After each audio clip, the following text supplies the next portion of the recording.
ربنا تقبل منا انك انت السمیع العلیم. صلوات پڑھیں محمد و آل محمد.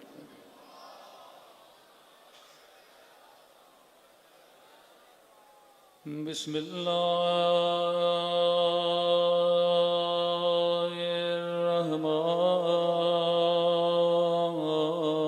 الرحمن الرحیم.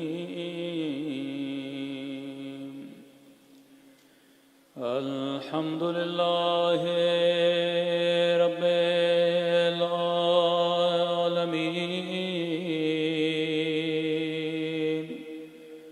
الحمد للہ کما هو اہلہ. الصلاۃ والسلام علی سید المرسلین وخاتم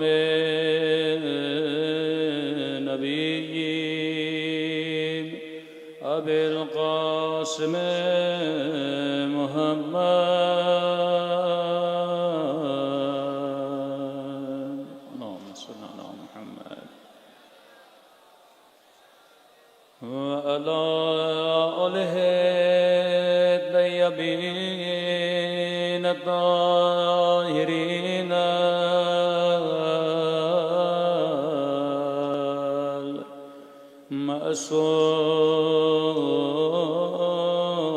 المعصومين. سمل کے دعائے محمد زمانہ. اللهم كل وليك حجة ابن الحسن صلواتك عليه وعلى آبائه في هذه الساعة وفي كل وليا وحافظا وقائدا ودليلا وعينا حتى تسكنه أرضك طوعا وتمتعه فيها طويلا برحمتك يا أرحم الراحمين. صلوات پڑھیں محمد و آل محمد.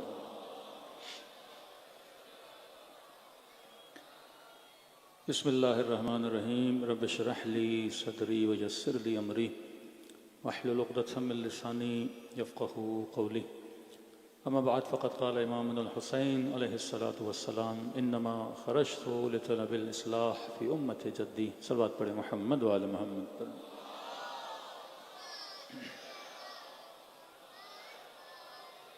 دعا ہے پروردگار عالم ہم سب کا یہاں پہ آنا اپنی بارگاہ عالی میں قبول فرمائے، اور جس مقصد زندگی کو لے کر اس فرش عزا پہ تشریف لائے خدا ان مقاصد میں بھی ہم سب کو کامیابیاں کامرانیاں نصیب فرما دے. مسلسل آپ کی خدمت میں عرض کر رہے ہیں کہ عاشورہ اور اصلاح معاشرہ مجالس عزا عاشورائی سماج بنانے کے لیے ہیں. مجلس صرف ایک تاریخ کے واقعے کو سننے کے لیے نہیں ہے کہ ہم نے پہلی مجلس سے آپ کی خدمت میں عرض کیا کہ افادیت مجلس امام حسین 10 عین آپ کی خدمت میں رکھے. پہلا عین عین عقل ہے کہ ہم مجلس سنتے ہیں تاکہ اپنی عقول کو مضبوط کریں. ایک چھری کو تیز کرنے کے لیے پتھر کی ضرورت ہے، انسانی عقل کو تیز کرنے کے لیے انسان کو ولایت اور ذکر اہل بیت علیہ الصلوۃ والسلام کی ضرورت ہے. آج مختلف معاشرے ہیں، شیعہ معاشرہ عقل مند معاشرہ ہے۔ اس کی دلیل ہم نے بتائی کہ ہمارے یہاں سخت شرائط ہیں، ہم ہر کسی کو امام نہیں مانتے، شرط ہے کہ امام عادل ہونا چاہیے، امام معصوم ہونا چاہیے، مسون عن الخطا ہونا چاہیے۔ ہمارے یہاں نماز جماعت بھی پڑھائی جائے تو ہر کوئی آگے نہیں کھڑا ہوتا کہ مجمع اس کے پیچھے کھڑا ہو جائے۔ یہ شعور جمعی ہے، یہ عوامانہ شعور ہے کہ 10 لوگ سوچتے ہیں کہ کون آگے کھڑا ہوگا، کون نماز پڑھے گا۔ 10 لوگوں کی امامت، رہبریت ہم کسی جاہل کو نہیں دیتے۔ 10 لوگوں کی امامت جو صرف نماز پڑھانا ہے، نماز میں وہ آپ سے کلام نہیں کرتا، اللہ سے کلام کرتا ہے، لیکن اس کے لیے بھی شرط رکھیے کہ عادل ہوگا، حلال زادہ ہوگا، قرت صحیح ہوگی، اچھی تعریف اور اچھا نام رکھنے والا ہوگا، تب جا کے ہم پیچھے کھڑے ہوں گے۔ مد مقابل آپ کو دوسرے مسلمانوں کے معاشرے ہیں، ان کی ایسی شرائط ہیں جو ممبر سے ہم بیان بھی نہیں کر سکتے کہ کیسے کیسے افراد امام جماعت بن سکتے ہیں جن کے پیچھے نماز پڑھی جا سکتی۔ یہ وہ عقل شیعہ تھی، یہ وہ عقل اجتماعی تھی جو کہاں سے ملی؟ آپ کو اسی فرش عزائے امام حسین سے ملی۔ پھر ہم نے کہا اس عالم میں جو اختلافات، جو جنگیں آپ کو نظر آ رہی ہیں، اس میں بھی آپ نے عقل دیکھی کہ ہر معاشرہ ظلم کے سامنے جھکتا ہوا نظر آیا، ہر سماج آپ کو ظلم اور ظالم کے سامنے سجدہ ریز ہوتا ہوا نظر آیا، لیکن ان سارے سماجوں میں اگر کوئی سماج اور معاشرہ وقت کے یزید کے مقابلے میں کھڑا ہوا تو حسین ابن علی کے چاہنے والے تھے یا اس سماج سے انسپائر تھے۔ اخوان المسلمین کی میں نے آپ کو مثال دی، مصر میں ایک انقلاب آیا اخوان المسلمین کا، ان کے درمیان بھی اختلاف تھا کہ ہمارے پاس صحیح و سند روایات موجود ہیں کہ اگر حاکم فاسق بھی ہو، فاجر بھی ہو، حبشی کالا غلام بھی ہو تو ہم اس کی اتباع کریں گے، اس کے خلاف قیام نہیں کر سکتے، حرام ہے۔ اور جب ان کا ایک طبقہ قیام کرتا ہے، پھر کسی عرب کنٹریز کی یونیورسٹی میں میٹنگ کی جاتی ہے، 2 سے 12 بلین ڈالر انویسٹ کیا جاتا ہے کہ یہ جو اخوان المسلمین کی حکومت ہے اس کو گرایا جائے، کیونکہ اگر یہ فکر مسلم معاشروں میں آ گئے تو یہ جتنے کنگڈم بنے ہوئے ہیں، جتنی بادشاہتیں بنی ہوئی ہیں، جو فاجر بھی ہیں، جو ظالم بھی ہیں، بلکہ 1 سال نہیں 1400 سال ایک فکر مسلم معاشرے پہ حاکم ہے، 1400 سال۔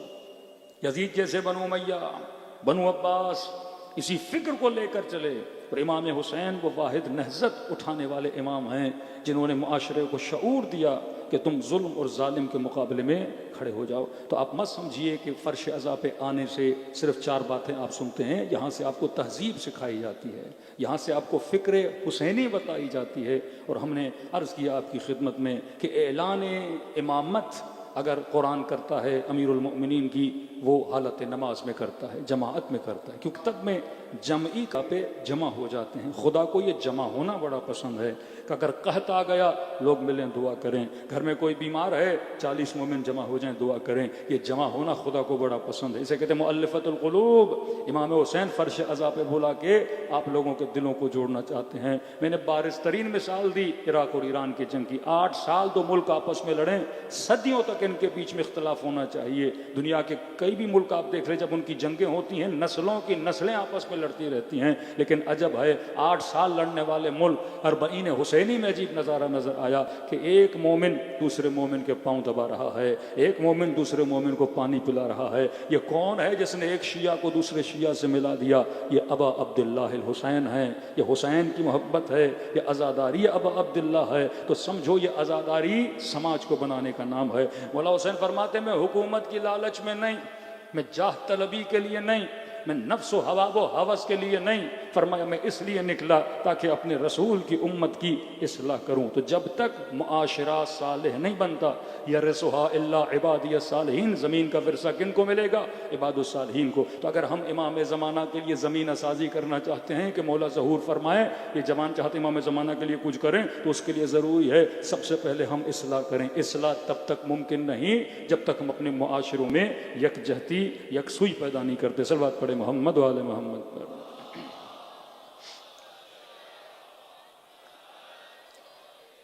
ایک اجتماع کو خراب کرنے کے لیے دشمن نے جو سازش کی، سب سے پہلے انہوں نے فیملی پہ اٹیک کیا، کیونکہ معاشرہ بنتا ہے خانوادوں سے، کہ اگر خاندان کو تباہ کر دو معاشرے تباہ و برباد ہو جائیں گے۔ تو دا وار اگینسٹ دا فیملی، میں نے بک بتائی آپ کو، نوجوان جو باشعور ہیں اس بک کو ڈاؤن لوڈ کریں پڑھیں، لکھنے والا انگریز ہے، اس نے خود لکھا کہ ہمارے معاشروں کو کیسے تباہ کیا۔ معاشروں میں غیر شرعی شادیوں کو عام کیا گیا، دا وائٹ میرجز، اکیلے لڑکا لڑکی رہ رہے ہیں، کسی نکاح کی ضرورت نہیں ہے، یا شادی کو اتنا مشکل کر دو کہ جوان شادی کی طرف جائے نہیں، یا حرام کاری کو اتنا آسان کر دو کہ یہ اس فعل شادی کی طرف نہ جائے، کہے کہ جب میرا کام باہر ہو جاتا ہے تو مجھے شادی کرنے کی کیا ضرورت ہے۔ لوگوں کی گودوں سے بچوں کو نکال کے حیوانوں کو رکھا گیا۔ یہ کتے بلی کا کلچر، پہلے جو محبت دادا دادی رشتہ داروں کی آپس میں ہوتی تھی، کا پورا نظام فیملی ختم کر دیا گیا۔ فیمنزم کو عام کر دیا گیا، عورتوں کو آزادی کے نعرے کی خوشبو دکھا کے، نعرہ دکھا کے ان کو گھروں سے باہر لایا گیا، اور ان کو صرف ایک پروڈکٹ بنایا گیا تاکہ ان کو استعمال کیا جائے، اس کا فائدہ بھی کیپٹلزم کے جو کمرشلزم کی بنیاد پر ہے اس کا فائدہ لیا جائے۔ اب آپ جب فرش عزا پہ آتے، خدا نے آپ کو کون سے رول ماڈل دیے ہیں؟ سیدہ فاطمہ زہرا جیسا رول ماڈل۔ صلوات پڑھیں بی بی کی شان پہ۔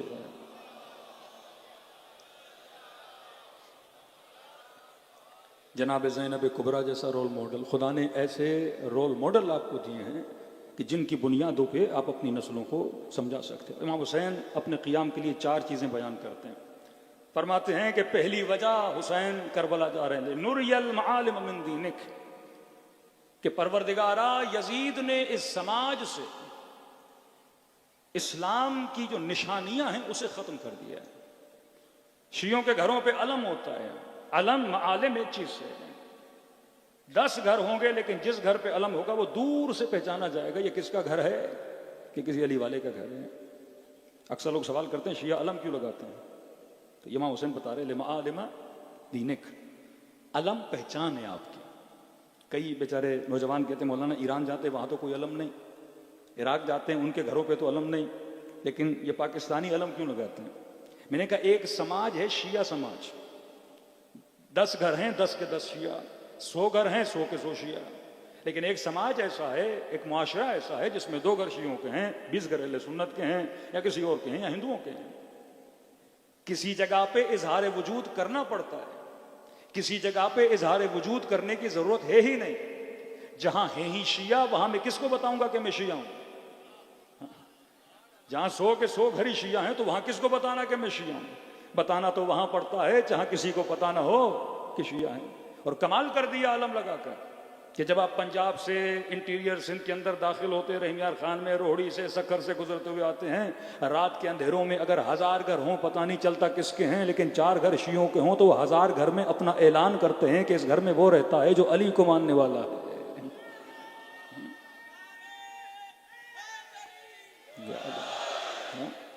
اعلان وجود، اظہار کرو، تقیے کا زمانہ نہیں، بتاؤ کہ کس کے ماننے والے ہو، حسین ابن علی کے ماننے والے ہو۔ تو گویا یہ ایک گھر اعلان کر رہا ہوتا ہے، مجھے گھر سے نکلنے کی ضرورت نہیں کہ بتاؤں کہ میں علی کا چاہنے والا ہوں، میں علی ولی اللہ کا ماننے والا ہوں۔ میں نے علم لگا دیا، یہ معالم ہے کس کے؟ عزائے حسین ابن علی کے، مکتب کے، کہ علم لگایا، دنیا کو پتا چلا اس گھر میں کون رہتا ہے، حسین کا چاہنے والا ہو۔ کوئی پیاسا گزرے گا، کوئی اور پانی دے نہ دے، لیکن جس گھر پہ علم لگا ہے یہ ضرور پانی پلانے والے ہیں۔ کوئی مدد کرے نہ کرے لیکن اس گھر کے اندر رہنے والے ہماری مدد ضرور کریں گے۔ یہاں امام حسین فرماتے ہیں کہ میں اس لیے نکلا لِنُرِيَ الْمَعَالِمَ مِن دِينِكَ، تاکہ لوگوں کو بتاؤں کہ علم دین کیا ہے۔ یزید نے دین کے علم مطلب دین کو بلند کر کے بتاؤ۔ مثال کے طور پہ آپ کو کسی جگہ سے اٹھا کے کسی ایک ملک میں بھیجا جائے سوتے ہوئے، اور جب آپ کی آنکھیں کھلیں آپ دیکھو اس ملک کے روڈوں پر ہو، آپ سے پوچھا جائے بتاؤ یہ مسلم کنٹری ہے یا نان مسلم کنٹری ہے، تو کیسے پتا چلے گا؟ معالم دین کو دیکھ کے پتا چلے گا۔ کسی مسجد پہ نگاہ پڑی، روڈ پہ دیکھا خواتین جا رہی ہیں، سروں پہ دوپٹے ہیں، لباس بڑا محترم پہنا ہوا ہے، تو فوراً کہو گے بھائی جناب یہ مسلمانوں کا ملک ہے۔ لیکن اگر کسی ایسے ملک میں آنکھ کھلی جہاں لباس کم تھا، جہاں فحاشی تھی، جہاں عریانی تھی، فوراً بولو گے یہ کس کا ملک ہے؟ غیر مسلم کا ملک ہے۔ اسے کہتے ہیں معالم دین، کہ معاشرے سے دین کی پہچانوں کو کیا کیا جائے؟ ختم کر دیا جائے۔ کہ یزید نے فسق و فجور پھیلا دیا۔ آج پاکستان میں اگر کسی سیاستدان کی شراب پکڑی بھی جاتی ہے تو کہتے ہیں شہد کا پانی تھا. کسی گویے کی شراب پکڑی جاتی ہے کہتے پیر صاحب کا پڑھا ہوا پانی تھا. کیوں جھوٹ بول رہا ہے؟ کیونکہ مسلم معاشرہ ہے. اسے پتا ہے کہ مسلم معاشرے میں بھلے پیتا ہوں، لیکن اگر لوگوں کو پتا چلا تو بہت کرٹیسزم ہوگا میرے اوپر. یہ معاشرہ ایکسیپٹ نہیں کرتا کہ یہاں کا کوئی گویا بھی شراب پیے، یہاں کا کوئی سیاستدان بھی شراب پیے. حالانکہ پورے ملک کو پتا ہوتا ہے یہ شرابی ہیں، کبابی ہیں، لیکن وہ اس چیز کو ایکسیپٹ نہیں کرتے کیونکہ معاشرہ یہ ہے مسلم معاشرہ. اس چیز کو یزید نے ختم کر دیا تھا. آج اس چیز کو ختم کیا جا رہا ہے کہ جو قبیح ہے اسے حسن بناؤ، جو حسن ہے اسے قبیح بناؤ. اب یہ اہل منبر کو سوچنا چاہیے، قبیح کو قبیح کون بتائے گا، حسن کو حسن کون بتائے گا. اشہد انک قد اقمت الصلاۃ وآتیت الزکاۃ وامرت بالمعروف ونہیت عن المنکر. اگر آپ کی 1 گھنٹے کی مجلس میں 10 منٹ یہ نہ بتایا جائے اس جوان کو کہ جوان برائی کیا ہوتی ہے، اچھائی کیا ہوتی ہے، تو یہ برائی کو پہچانے گا کیسے، یہ اچھائی کی طرف راغب کیسے ہوگا. یہ مائیں بہنیں جو مجلسوں میں آتی ہیں ان کو اہمیت حجاب کا نہ بتایا جائے، اس جوان کو غیرت کی اہمیت کا نہ بتایا جائے، تو یہ اپنی زندگی کو حسینی زندگی کیسے بنائے گا. یہ ایام عزا، یہ عشر امام حسین انسان کو حسینی تہذیب دیتا ہے کہ کربلا میں 4 سالہ بچی بھی اس پہ رو رہی ہے کہ میری چادر کو چھینا جا رہا ہے. سیدہ زینب ہر جگہ پہ یہی کہہ رہی ہیں کہ میری چادر کو چھینا جا رہا ہے. امام زین العابدین زندان شام میں یہ بتا رہے ہیں کہ میں ماؤں بہنوں اور پھوپھیوں کے ساتھ شرابیوں کے دربار میں لے جایا جا رہا ہے. غم اہل بیت کیا ہے؟ وہاں پہ علی اکبر کے سر کو نہیں دیکھ رہے، وہاں حضرت عباس کی کٹی ہوئی گردن کو نہیں دیکھ رہے، کیونکہ شہادت تو ان کا ورثہ ہے. وہاں غم یہ ہے کہ جو چیز معالم ہے اس کو یزید تباہ و برباد کر رہا ہے. آج مختلف پبلسٹی کے ٹولز موجود ہیں جو نظام شیطان کو پھیلا رہے ہیں. اس میں میڈیا لے لیں، سوشل میڈیا لے لیں، انسٹاگرام لے لیں، ٹک ٹاک لے لیں، فیس بک لے لیں، جگہ جگہ بے حیائی کو پھیلایا جا رہا ہے. لیکن آپ کے زمانے میں ایک ٹول ابا عبداللہ الحسین نے آپ کو دیا ہے، وہ ہے منبر امام حسین علیہ الصلوۃ والسلام، جو جوانوں کو بتاتا ہے کہ صحیح کیا ہے اور غلط کیا ہے. صلوات پڑھے محمد وعلی.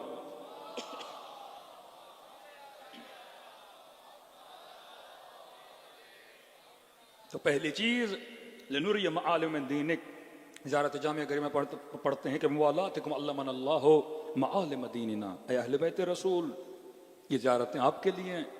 علمن اللہ، اللہ نے ہمیں سکھایا، بے موالاتکم، آپ کی ولایت کے ذریعے سے کہ معالم دین کیا ہیں. ولایت اہل بیت ہمیں بتاتی ہے کہ دین شناسی کیا ہے. اس لفظ قبح کو سمجھیں. قبح گناہ. کئی چیزیں 50 سال پہلے بری تھیں، آج بری نہیں ہیں. آج بری کیوں نہیں لگتی؟ کیونکہ آہستہ آہستہ اس گناہ کا قبیح جو ہونا تھا وہ ختم ہوتا گیا. آپ دیکھتے ہیں کہ والدہ بڑے حجاب میں، بیٹی کا حجاب نہیں ہے. کیونکہ والدہ جس جنریشن سے تعلق رکھتی ہے اس جنریشن میں حجاب کی بڑی ویلیو تھی. بیٹی کیونکہ 20s میں پیدا ہوئی ہے، اس جنریشن میں کیونکہ حجاب کی ویلیو نہیں ہے، اسکول میں اس چیز کی ویلیو کو بتایا نہیں جاتا، ٹی وی اور میڈیا پہ اس چیز کو عام کر دیا گیا، لہٰذا یہ بے حجاب ہے. تو جنریشن ٹو جنریشن انسان کی تربیت پہ ایفیکٹ ڈالتی ہے. 20 سال پہلے، 40 سال پہلے جو چیز بری تھی آج بری نہیں لگتی. میں اکثر مجالس سے مثال دے چکا ہوں کہ آج سے 40 سال پہلے اگر کوئی بندہ پھٹی ہوئی پینٹ پہنتا تو لوگ کہتے ہیں یہاں فقیر ہے، یہاں سینے کے لیے اس کے پاس بیچارے کے پاس پیسے نہیں ہیں. اگر پہن کے روڈ پہ نکلتا تو 4 لوگ اس کو چمنیاں اٹھنیاں دیتے کہ جناب اچھے کپڑے جا کے لے لو. لیکن آج امیر ہوگا، مالدار ہوگا، پھٹی ہوئی جینزیں، پھٹے ہوئے کپڑے پہنے گا، معاشرے میں کوئی اس پر اعتراض نہیں کرے گا. کیونکہ پہلے قبیح تھا، ابھی حسن بن چکا. پہلے برا تھا، اب اس برائی کو کیا بنا دیا گیا؟ اچھا بنا دیا گیا. یہ فیشن ڈیزائننگ کے ذریعے سے، یہ کپڑے مارکیٹ میں ایسے لا کے معاشرے میں کس کو پھیلا. اب کس کی ذمہ داری ہے؟ یہ باپ کی ذمہ داری ہے، یہ ماں کی ذمہ داری ہے کہ فرام دا 7 ایئرز، جب بچی 7 سال کی اسے سکھایا جائے بیٹا حیا کیا ہے، بیٹا غیرت کیا ہے. دنیا کے کئی ممالک کو گھومنے کے بعد جو سب سے سخت ترین چیز ایک خطیب کو تبلیغ کے اندر لگی وہ یہ تھی کہ ہم لوگوں کو نمازی بنا سکتے ہیں، شراب چھڑوا سکتے ہیں، کئی چیزیں حدیثیں بتا بتا کے ان کی گھٹی میں ڈالی جا سکتی ہیں، اور یہ شراب کو چھوڑ کے فرش ازا کے ذریعے سے نیک بن سکتے ہیں، نمازی بن سکتے ہیں، نماز شب پڑھنے والے بن سکتے ہیں۔ سب سے مشکل ترین چیز کسی انسان کی فطرت سے جو نکل گئی ہے دوبارہ اسے ڈالنا، وہ حیا ہے۔ جب کوئی حیا کا ٹیکا بن جائے، کوئی حیا کی ٹیبلٹ بن جائے کہ یہ ڈیلی کھائے سے حیا ملے۔ سب سے مشکل ترین چیز غیرت ہے۔ غیرت باتوں سے نہیں آتی، حیا کلام سے پیدا نہیں ہوتا۔ یہ فرام دا 7 ایئرز، جب 7 سال کا یہ بچہ ہے، بچی ہے، اگر آپ نے اس وقت اس کو صحیح ٹریننگ دی، اس کے اندر حیا پنپے گا، اس کے اندر حیا بڑا ہوگا۔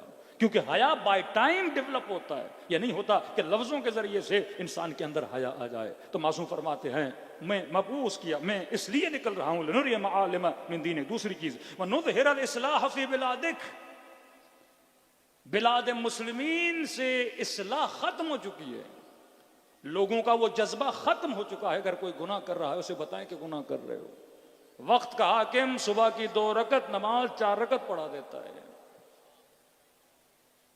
لوگ اعتراض کرتے ہیں جناب آپ نے 2 کو 4 کر دیا، کہتے ہیں آپ کو تو خوش ہونا چاہیے، میں نے کم نہیں کیا ہے، میں نے تمہیں زیادہ پڑھا ہے، تمہیں ثواب زیادہ ہوگا۔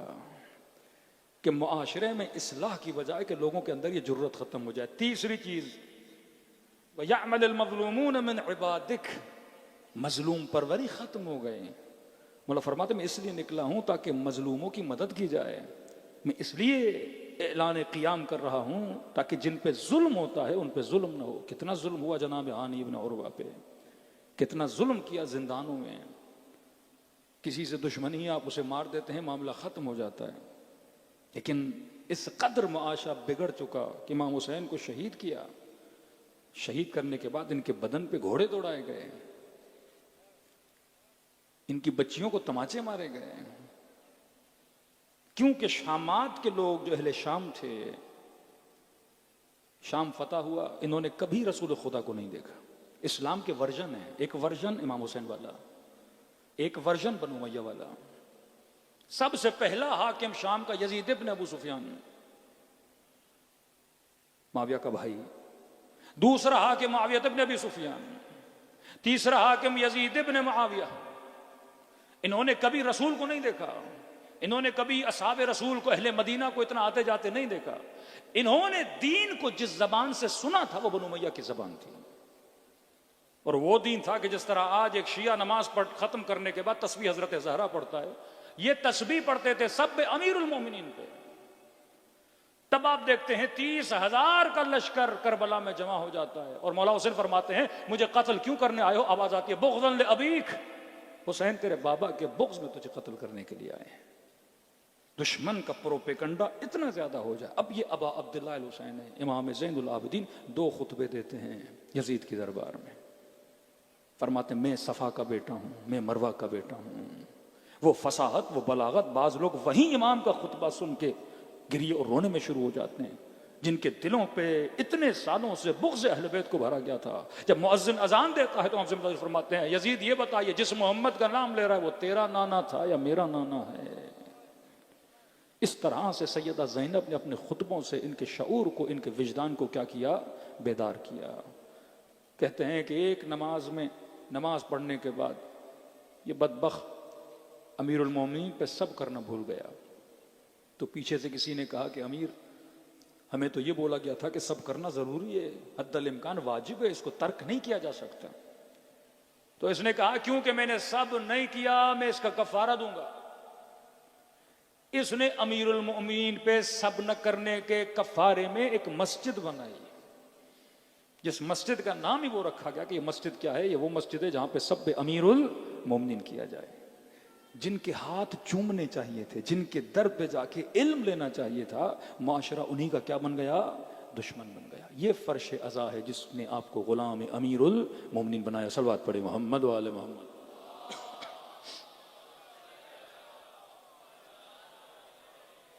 چوتھی چیز فرمایا وَيَعْمَلُ بِفَرَائِضِكَ وَلِسُنَّتِكَ وَأَحْكَامِكَ، ایک ایسا معاشرہ جس نے واجبات کو ترک کر دیا ہے، ایک ایسا معاشرہ جس میں سنت رسول کو ترک کر دیا۔ امیر المؤمنین فرماتے ہیں مومن اے جوان، 3 طرح کی اصلاح اگر تو اپنی کر دے، خدا تمہارے معاملات کو آسان کر دے گا۔ فرمایا پہلی اصلاح، من اصلح ما بینہ و بین اللہ اصلح اللہ ما بینہ و بین الناس۔ اے جوان، سب سے پہلے اپنا معاملہ اپنے رب کے ساتھ صحیح کر۔ تو اللہ ایک وعدہ دیتا ہے، اگر تو میرے ساتھ اپنا کنیکشن صحیح کر دے گا تو میں تمہارا کنیکشن لوگوں کے ساتھ صحیح کر دوں گا۔ اگر تو اپنا تعلق خدا کے ساتھ صحیح کرتا ہے تو اللہ کا وعدہ ہے کہ میں تمہارا تعلق اور کنیکشن لوگوں کے ساتھ صحیح کر دوں گا۔ بعض لوگ ہیں دینداری چھوڑ دیتے ہیں، بھئی آپ دینداری کیوں چھوڑ رہے ہیں؟ تو کہتے ہیں کہ فلاں مولوی صاحب کو دیکھا، فلاں عالم صاحب کو دیکھا، ان سے ہم نے چند چیزیں دیکھ لیں، لہٰذا اب دیندار بننے کا کوئی فائدہ نہیں ہے۔ جیسے اکثر آپ نے دیکھا ہوگا یہ بڑے بڑے داڑھی والے اتنی دہشت گردی کر رہے ہیں تو ہمیں داڑھی رکھنے کی ضرورت کیا ہے؟ کہ خوارج اتنے نمازی تھے تو ہمیں دیندار بننے کی ضرورت نہیں۔ وہ مرجئہ کا عقیدہ کہ دل بس پاک ہونا چاہیے، دیندار بننے کی ضرورت نہیں ہے۔ میرے چوتھے امام جعفر صادق علیہ الصلوۃ والسلام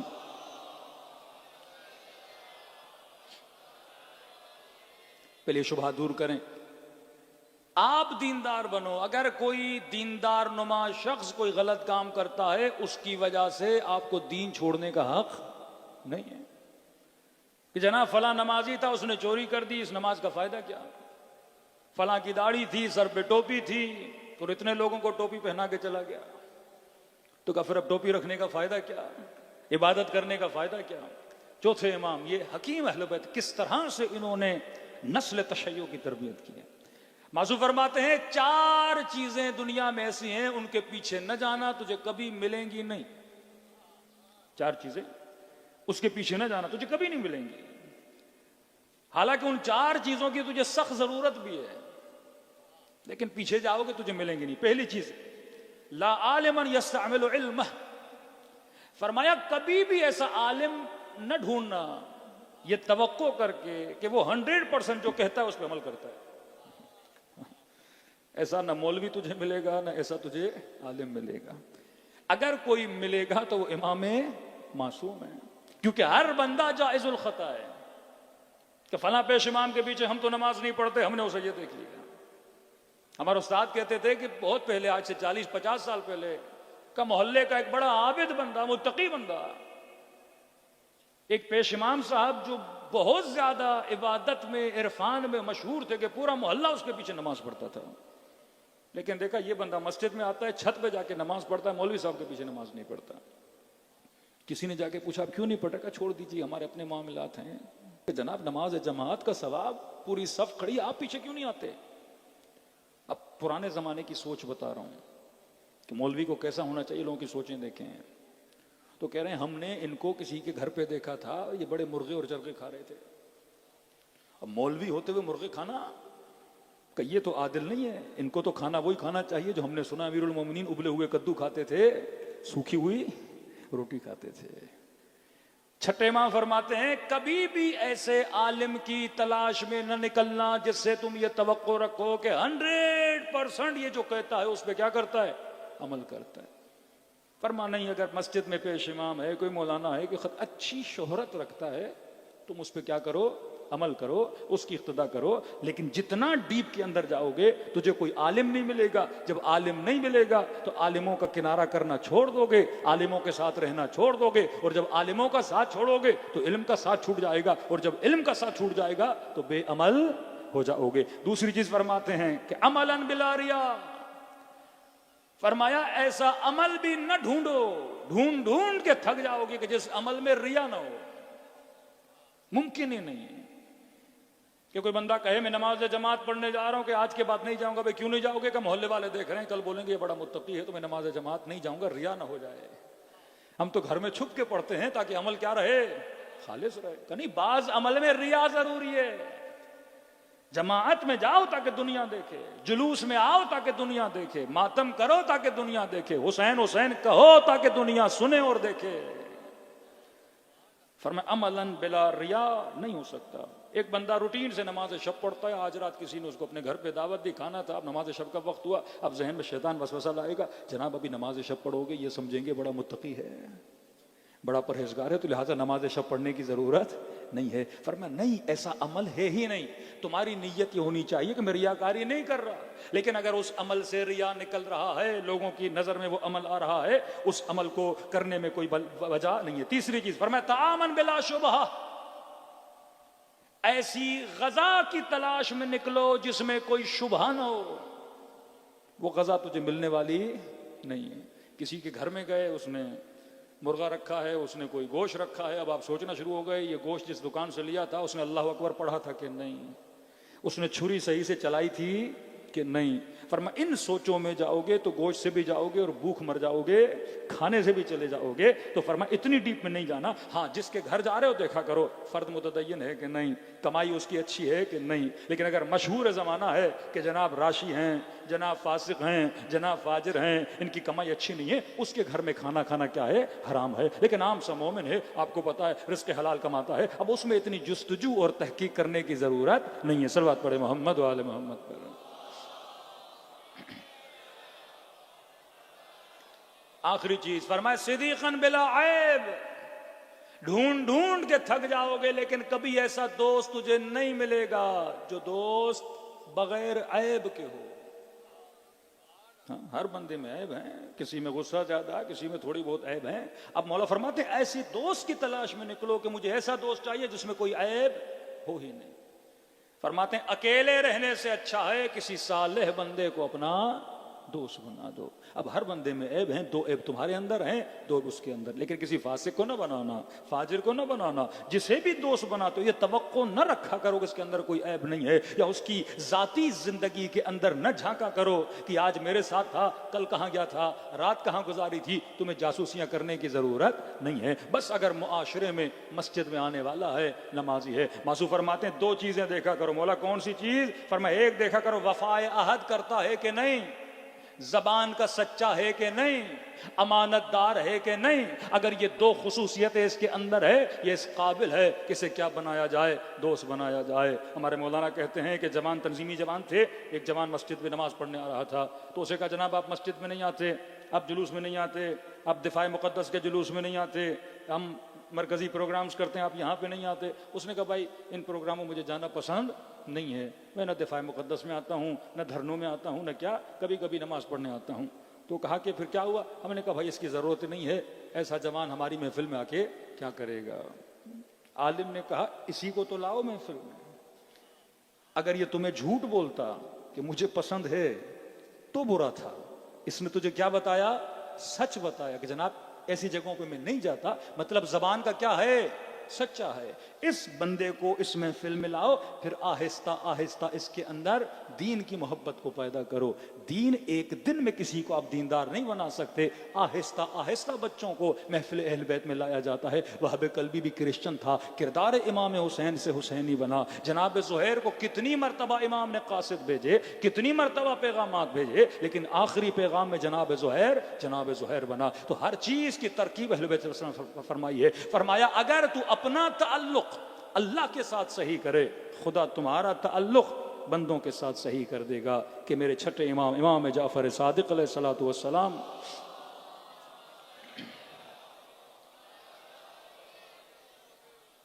فرمایا کہ اگر مسائل ہیں، دنیاوی مسائل ہیں، رزق کے مسائل ہیں، اللہ کے ساتھ صحیح ہو جا، خدا تیرے یہاں کے سارے مسائل حل کر دے گا. ایک جوان تھا امام کی خدمت میں آیا کہ مولا بڑی تنگی ہے. کل ایک واقعہ سنا، دوسرا سنا رہا ہوں. امام نے اس کے لیے دعا کی. یہ جوان باہر نکلا، اس نے دیکھا گلی کے اندر ایک انگوٹھی پڑی ہے، بڑی قیمتی انگوٹھی. سیدھا گیا انگوٹھی بیچنے والوں کی بازار میں، قیمت کروائی. انہوں نے کہا جناب یہ تو بہت زیادہ مہنگی انگوٹھی ہے، بہت زیادہ مہنگی ہے. کس کی ہے؟ کہ میرے نہیں ہے، راستے سے ملی ہے، میں بھی ڈھونڈ رہا ہوں. تو انہوں نے کہا ہمیں پتا ہے یہ مہنگی انگوٹھیاں فلاں یہودی ہے وہ پہنا کرتا ہے، شاید اس کی انگوٹھی ہو. یہ اس یہودی کے پاس پہنچتا ہے، کہتا ہے یہ آپ کی انگوٹھی ہے؟ وہ نشانیاں بتاتا ہے، ہاں ہماری انگوٹھی ہے. یہودی پریشان ہوتا ہے، کہتا ہے اے جوان مسلم، اے جوان مومن، اے جوان متدین، پہلے یہ بتا کہ اگر کسی اور کو یہ انگوٹھی ملتی وہ سیدھا اپنی جیب میں رکھ کے چلا جاتا. کون سی چیز ہے جس نے تجھے میرے در پہ لایا؟ امانت داری، کہ تو نے اتنی قیمتی چیز مجھے آ کر واپس دی. اس نے مسکرا کر کہا کہ یہودی، قیامت کے دن تجھے بھی اٹھایا جائے گا، مجھے بھی اٹھایا جائے گا، تو اپنے نبی کے ساتھ اٹھایا جائے گا، میں اپنے نبی کے ساتھ اٹھایا جاؤں گا۔ اب یہاں پہ موسیٰ بیٹھے ہیں، یہاں پہ حضرت رسول بیٹھے ہیں، اور یہاں تو بیٹھا ہے، یہاں میں بیٹھا ہوں۔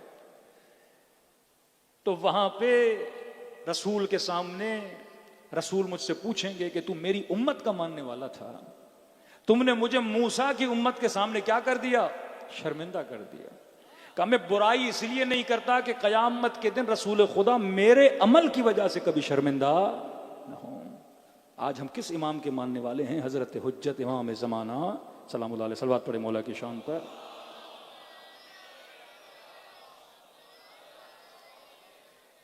تو ہم نے کس کو سرخرو کرنا ہے؟ اس جوان نے امام زمانہ کو سرخرو کرنا ہے۔ فرمایا اپنا اور اللہ کے درمیان تعلق صحیح کر، خدا لوگوں کے درمیان تعلق صحیح کر۔ دوسری چیز نہج البلاغہ، مولا فرماتے ہیں جس نے اپنی آخرت کو صحیح کیا، خدا اس کی دنیا کو صحیح کر دے گا۔ ہر کام کرنے سے پہلے یہ سوچو کہ میری آخرت تو کہیں خراب نہیں ہو رہی، اور اگر تم نے یہ فکر رکھی تو خدا تمہاری دنیا کو صحیح کر دے گا۔ بہت بڑے عالم دین آیت اللہ ابو الحسن اصفہانی 8 سال کی عمر سے شوق دین، اصفہان کے رہنے والے، چھوٹا سا گاؤں، کہتے ہیں 8 سال کی عمر سے مکتب میں جاتا تھا، دینی تعلیمات پڑھتا تھا۔ جب میں 11 سال کا ہوا تو وہ تعلیم وہیں تک تھی، اور اعلیٰ تعلیم حاصل کرنے کے لیے مجھے اصفہان جانا پڑتا۔ تو اپنے والد کو کہا کہ بابا میں اصفہان چلا جاؤں۔ انہوں نے کہا بیٹا آپ کی عمر 11 سال ہے، چھوٹا بچے ہو، کھانے کا مسئلہ، کپڑوں کا مسئلہ، اکیلے تکو تنہا دروس پردیس میں کس طرح رہو گے؟ یہ تمہارے بس کی بات نہیں۔ لیکن شوق دین، نور دین، ہدایت کا اتنا شوق کہ باپ میں نے جانا ہے، میرا دل یہاں نہیں لگ رہا۔ باپ نہ مانا۔ رات کو والد سو جاتے تھے، پھر آ کے والد کے پاؤں بیٹھ جاتے تھے، اپنے ہاتھ سے پاؤں دباتے تھے تاکہ بابا راضی ہو جائیں۔ کہ میں نے اتنا رویا، میں اتنا رویا کہ بالآخر میرا باپ راضی ہو گیا۔ کہ مجھے چھوڑ کے آئے اصفہان کا مدرسہ صدر غالباً، اس کے اندر داخلہ کروایا، واپس آ گئے۔ 4 مہینے کہتے ہیں بڑے شوق کے ساتھ، بڑے ذوق کے ساتھ میں نے پڑھائی کی۔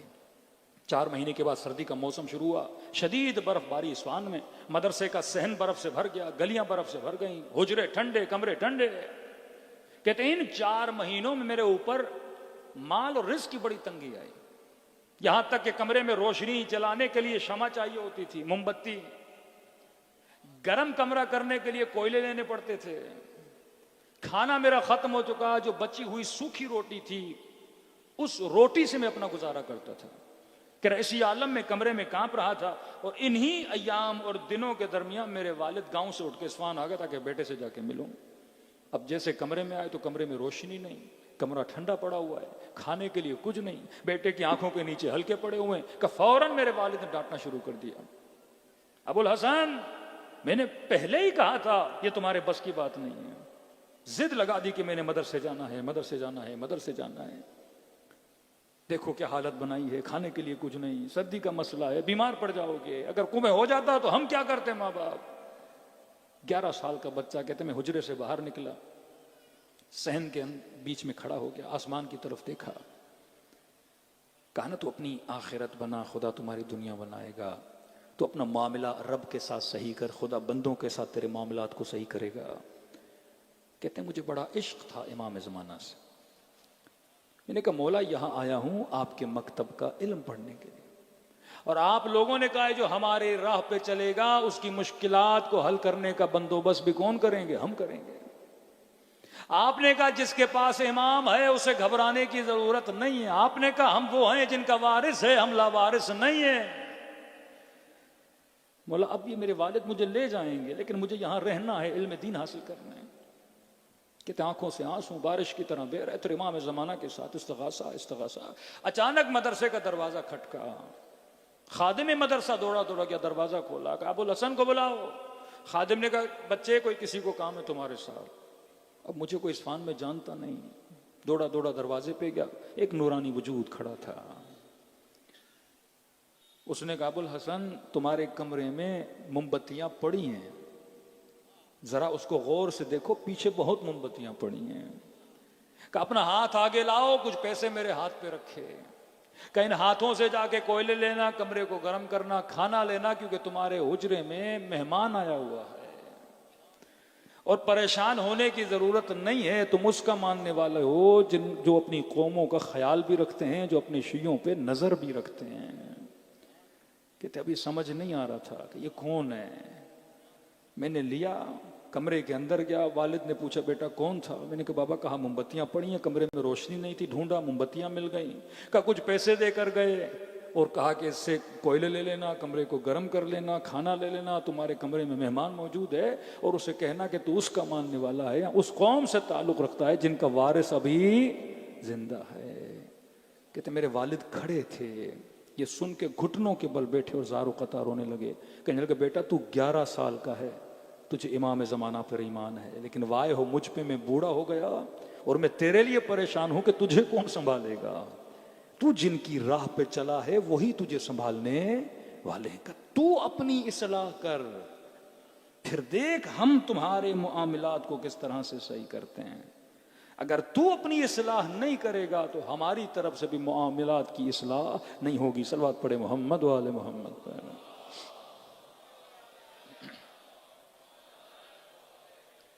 فرمایا 3 چیزیں اگر انسان پیدا نہ کرے، ایک رب کی معرفت، دوسرا رب کی محبت، تیسرا محبت کے بعد اس عمل پہ نہ اترے.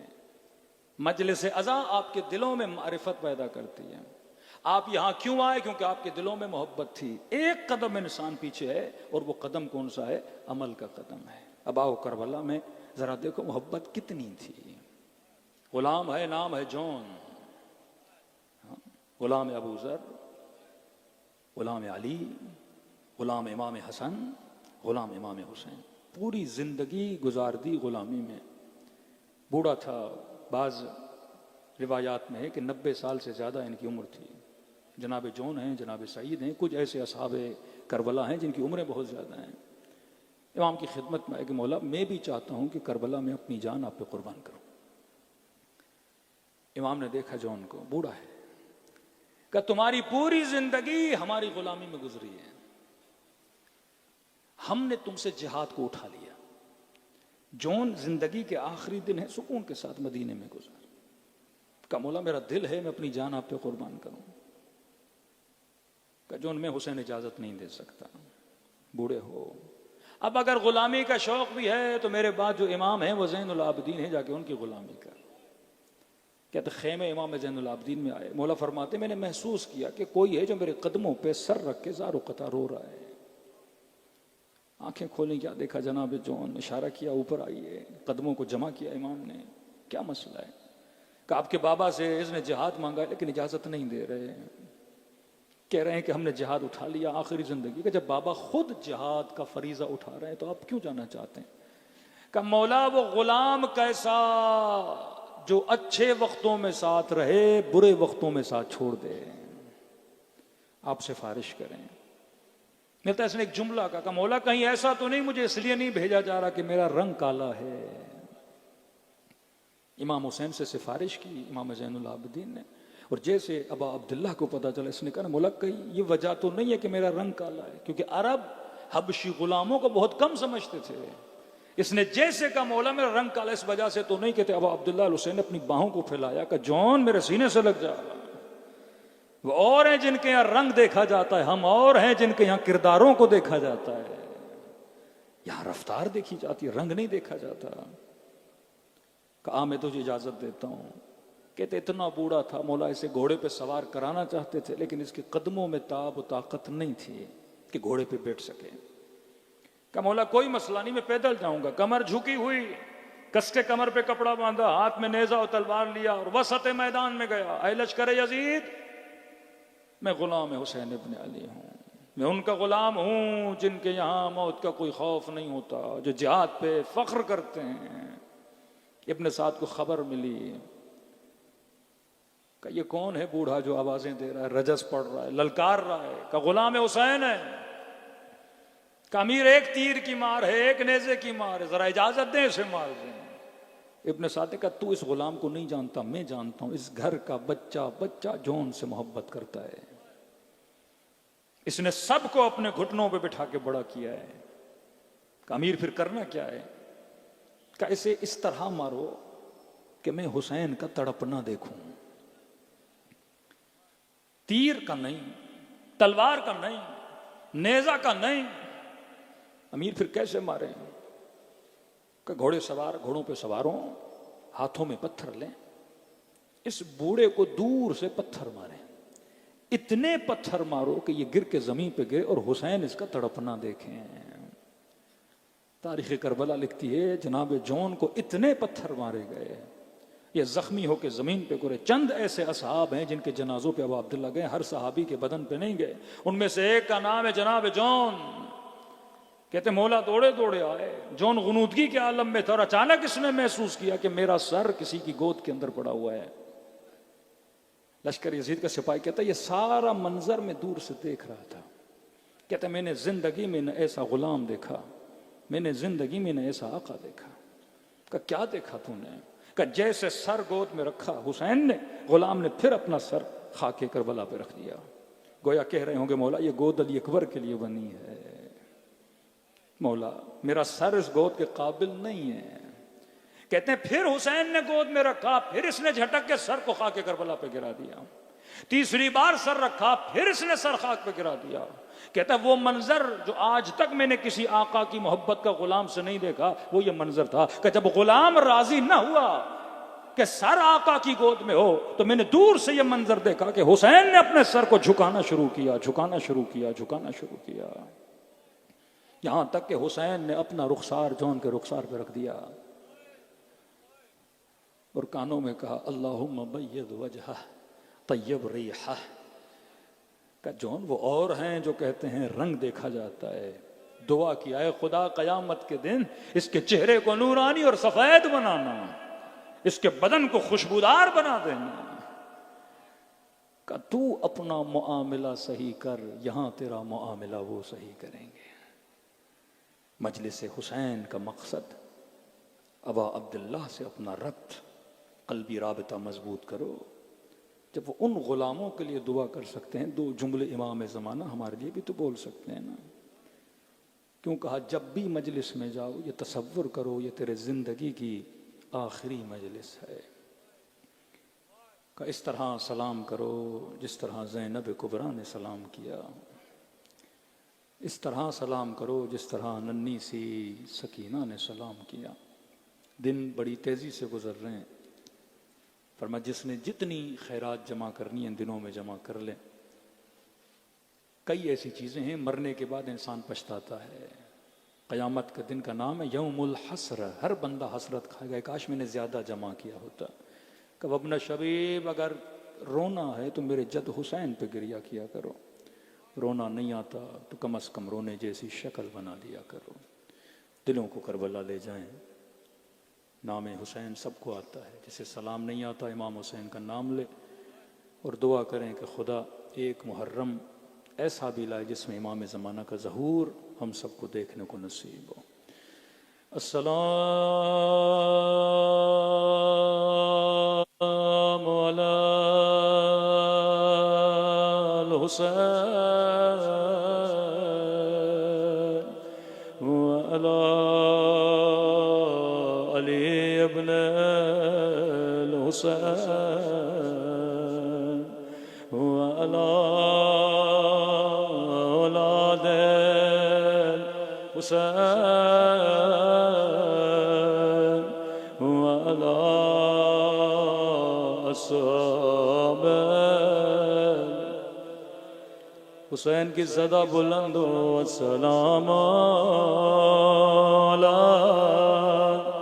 حسین وعلی علی ابن الحسین وعلی اولاد حسین وعلی۔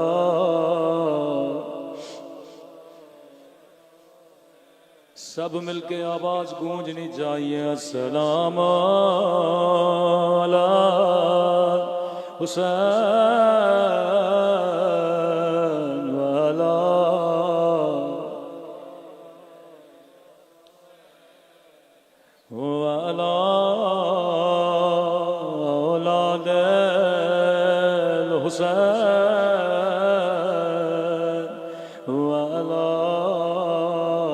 اصحابہ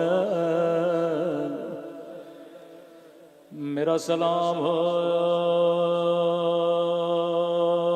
اس درد بھرے منظر پہ جب بہن کی نگاہ حسین کی پامال لاش پہ پڑی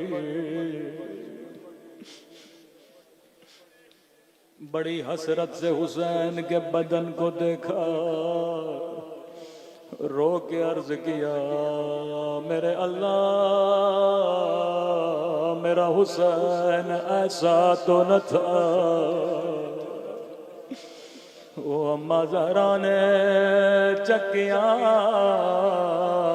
20 کے بالا تھا میرے اللہ میرا حسین اس قابل تو نہ تھا کہ اس کے بدن پہ گھوڑے دوڑائے جس لائی نے گھوڑے دوڑائے تھے ابن سعد کے پاس آیا کہنے لگا ابن سعد جب میں نے حسین کے بدن پہ گھوڑے دوڑائے میں نے اپنے کانوں سے حسین کی پسلیاں ٹوٹنے کی آواز سنی تھی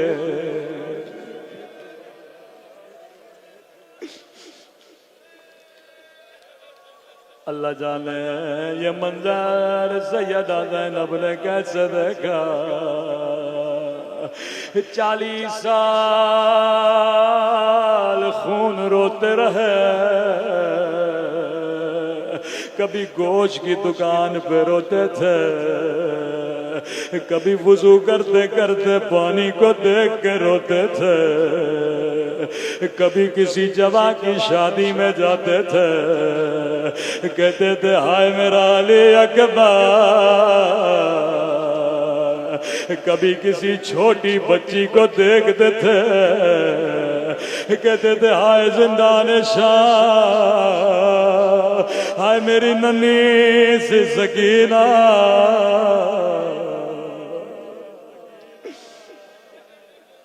اتنا روئے لوگوں نے اعتراض کرنا شروع کر دیا مولا پانی کو دیکھ کے روتے آئے شادی میں جاتے ہیں روتے آئے مولا شہادت تو آپ کا ورثہ ہے فرمایا ہاں شہادت میرا ورثہ ہے اے مومن مسلم تو نے قرآن پڑھا ہے یعقوب کا ایک یوسف گم ہوا تھا زندہ تھا یعقوب نے صرف خون بھرا کرتا دیکھا تھا اتنا روئے وہ بیضت عینا آنکھیں سفید ہو گئے لیکن میں نے اکبر کے سینے میں برچھی دیکھے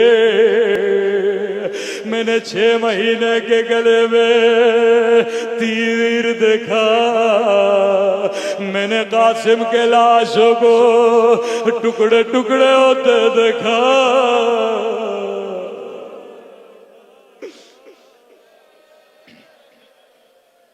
لیکن تو سچ کہہ رہا ہے اکبر کے سینے میں برچھی لگنا میرا ورثہ تھا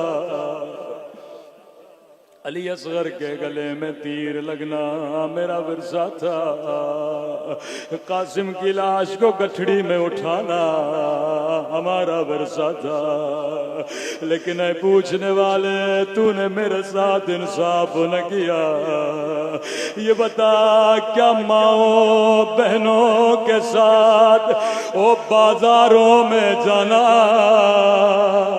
شرابی کے دربار میں 8 گھنٹے کھڑا رہنا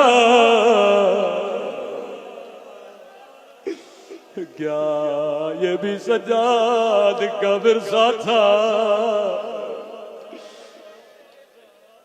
اس قدر روتے پورا مدینہ گھبرا جاتا تھا کسائی اپنے گوشت پہ کپڑا رکھ دیتے ایک دن کسائی کپڑا رکھنا بھول گیا مولا زین العابدین کی نگاہ گوش پہ پڑی، زمین پہ بیٹھے، آئے میرا غریب الوطن بابا،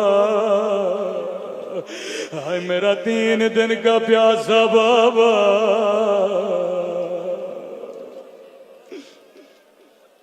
قصائی نے جلدی جلدی سے کپڑا رکھا، مولا میں معافی چاہتا ہوں، مجھے نہیں پتا تھا آنے والے ہیں۔ 3 ایسے سوال کیے، پورے بازار میں کوہرام بپا ہوا کہ قصائی میرے سوال کا جواب دے، یہ جو کٹا ہوا حیوان ہے تو نے کاٹنے سے پہلے پانی پلایا تھا یا نہیں؟ مولا میں مسلمان ہوں، پانی پلاتا ہوں۔ رو کے کہنے لگے ہائے میرا 6 مہینے کالی اصغر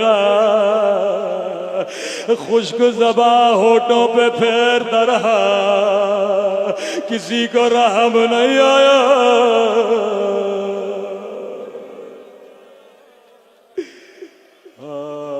میرے 4 سالہ سکینہ ایک ایک گھونٹ کے لیے تماچے مارے گئے۔ قصائی میرے دوسرے سوال کا جواب دے۔ جی میرے مولا، ابھی قربانی کی عید گزری ہے، یہ شیعوں کو امام کی نصیحت ہے۔ فرمایا قصائی یہ بتا، جب تو اس حیوان کو ذبح کر رہا تھا کوئی اور حیوان تو دیکھ نہیں رہا تھا؟ مولا میں آپ کا ماننے والا ہوں، میں نے پیچھے جا کے ذبح کیا تھا۔ ایک مرتبہ کربلا کا رخ کیا، ہائے میری پھوپھی زینب وہ 70 قدموں سے دیکھ رہی تھے، وشم رجال سنالا صدرے۔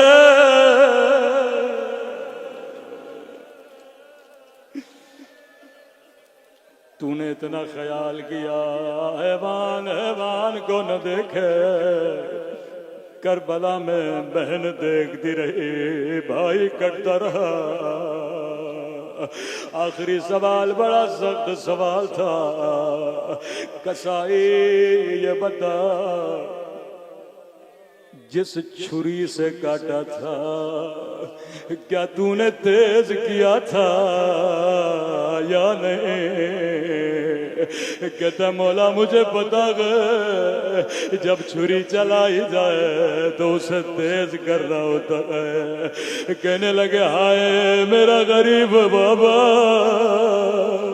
وہ خنجر کند سے میرے بابا کا گلا کاٹا گیا۔ امام زمانہ زیارت الہیہ میں فرماتے ہیں میرا سلام کربلا کے اس شہید پہ جس کا گلا پیچھے سے کاٹا گیا۔